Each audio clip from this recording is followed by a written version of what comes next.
Hey guys, it's Rob, and today I received my Mini X flight controller from Buddy RC in the USA, and I've just updated the firmware on the PC and I'm about to install it in one of my quadcopters. But before I do that, I just thought I'd give you a quick rundown of what's in the box and also a comparison side by side with the NASA Lite, which is basically a similar unit, but I'll just tell you some of the pros and cons of each that I've just noticed in the first few minutes of looking at the Mini X.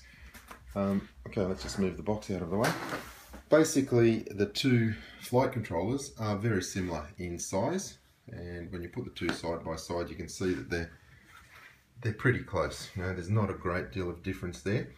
The Mini X doesn't have any plugs on the front, only the USB connector, and on the other side, on the back, it's got several ports there. On the left is the battery port. The next one is the S-Bus. It also uses CPPM input from a receiver. Then you have 4 ports for the motors, and I'll talk about that a bit more in a moment. And then the GPS plugs in on the far right, as you can see. And the GPS is a really neat little puck. It's got this nicely braided, quite flexible cable connecting. And one of the features I really like is it's got the LED built in. And once I've got it installed on the quad, I'll do another video showing you what all the different light sequences mean. An interesting thing I really like about the Mini X is it has its own inbuilt BEC. With the NASA Lite, for any of you that have operated the NASA Lite, you know it's got this separate BEC, which is also a voltage sensor, but the Mini X has it built in. So basically you just need to power it directly from the LiPo, and you don't need to have a separate BEC. So straight away there's a thumbs up for the Mini X. You know, it's less components. You can basically eliminate this out of the installation altogether.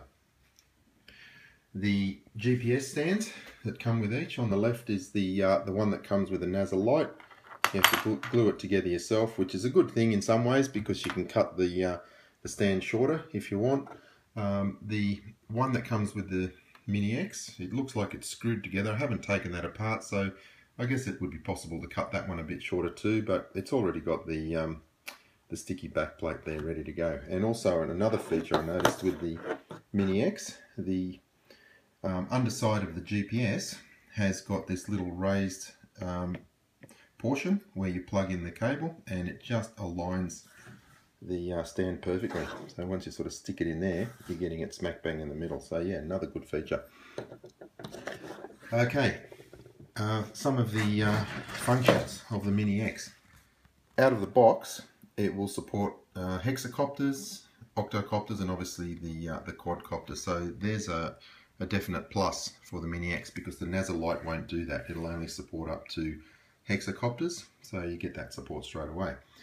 Now, you don't have enough ports there for 8 motors. So what they've done, I've never seen this before, but they give you 4 of these cables. And basically you plug 4 of these cables into those 4 motor ports. And the, I think it's the orange and black one is for motor 1. And the black and white one is for motor 5. Let me just double check that I didn't tell you the wrong thing there. It's on the instructions, and no, okay. The black and the white is for motor 1. The black and the orange is for motor 5, if you have that. Obviously, if you don't have anything more than a quadcopter, you just plug those in. Yeah, a little bit unusual, but what I think I would do, because this is going on a quad, once I've got it tested and up and running, I'll probably not use those cables at all. I'll probably just reorient the pins in the ESCs to match the corresponding ports, because one of the advantages of having this setup is you don't have to cut the red wires on your ESCs, and if you're not using opto ESCs. So yeah, so a little bit different. Probably it could confuse some people, but just follow the manual. You know, the manual does actually describe it pretty well there. Outputs 1 and 5, 2 and 6, 3 and 7, 4 and 8, and it tells you what color cable to use. So yeah, I'll explain that a little bit more in a future video. But what else can I see? There's the NASA Lite GPS, and obviously with the NASA Lite you also need this separate LED. So definitely a lot of components when you look at it all together, you know, you've got the flight controller, you've got the separate LED, the separate GPS, and the separate power. So there's 4 components there. The Mini X does the same in 2 components. Basically, you've got the flight controller, which has got the inbuilt VEC voltage sensor, and then you've got the GPS puck, which has got the inbuilt LED. So far so good. Now, obviously it means nothing if it doesn't fly well, so let me put this in a quad and I'll do some flight testing over the next day or so and do a very detailed comparison of this Mini X side by side with the NASA Lite using the original firmware. And for anyone that's familiar with the NASA Lite, you'll know that it's never received a firmware upgrade from DJI. It does have some issues with drifting, and I've found quite some serious issues with manual mode flying.